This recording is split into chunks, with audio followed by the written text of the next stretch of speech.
When we talk about saving a species, what does success really look like?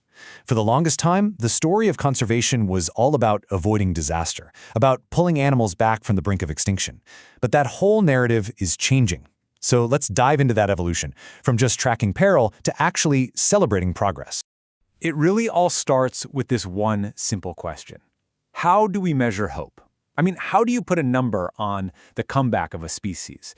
How do you quantify the real, tangible impact of all our conservation work? This is the question that's totally reshaping how we look at our planet's wildlife. To even begin to answer that, you need some kind of global framework, right? A sort of report card for nature, so that everyone, from scientists in the field to governments making policies, is speaking the same language. And that's where the IUCN comes in.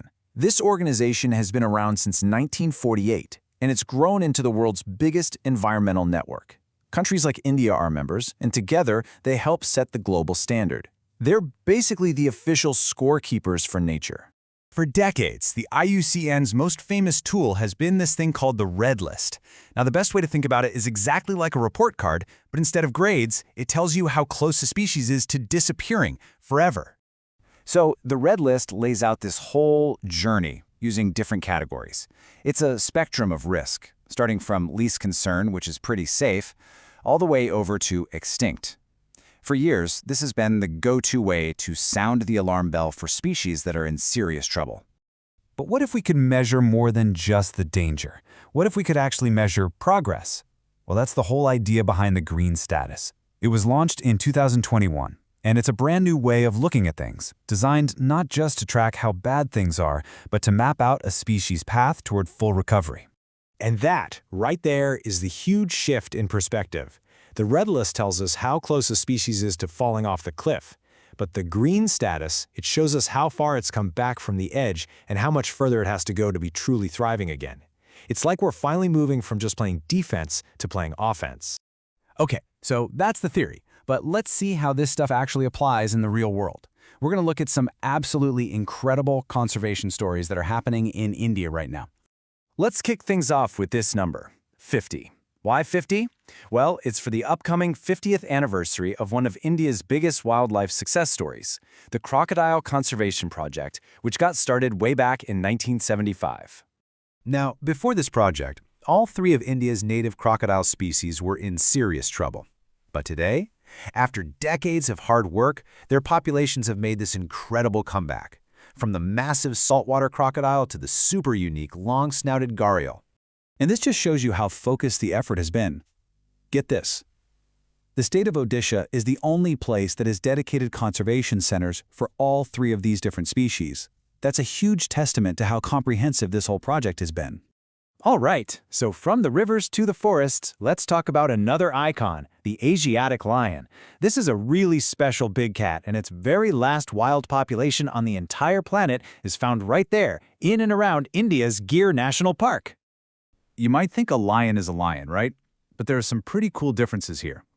Compared to their African cousins, Asiatic lions are a little smaller. The males have a less poofy mane, so you can actually see their ears, and they have this unique fold of skin that runs along their belly. And this is where that new green status framework really gives us the bigger picture. See, while the conservation work in India has been a huge success, the lion's first global green status is largely depleted. It's this stark reminder that the species has completely vanished from massive parts of where it used to live. This brings us to a really powerful story of both loss and hope. On the left, you've got the Asiatic cheetah, which was officially declared extinct in India back in 1952. And on the right, the African cheetah, which is now the centerpiece of a really bold reintroduction effort. Yeah, Project Cheetah is easily one of the most ambitious conservation projects happening anywhere in the world. It is a huge undertaking. Trying to bring the fastest animal on land back to its historical home in India, it's a massive and really complex job of ecological restoration. So, these on-the-ground efforts are obviously crucial, but they need to be backed up by some smart, forward-thinking policies. So for this last part, let's look at how the rules of the game are actually changing.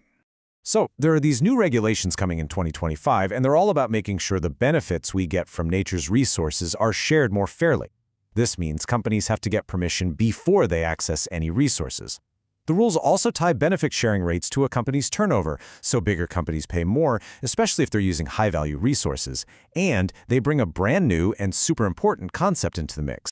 And that concept is called digital sequence information, or DSI. Okay, think of this as the digital blueprint of life, all the genetic data from plants and animals. For a long time, companies could use this data to develop new medicines or crops without really sharing the profits.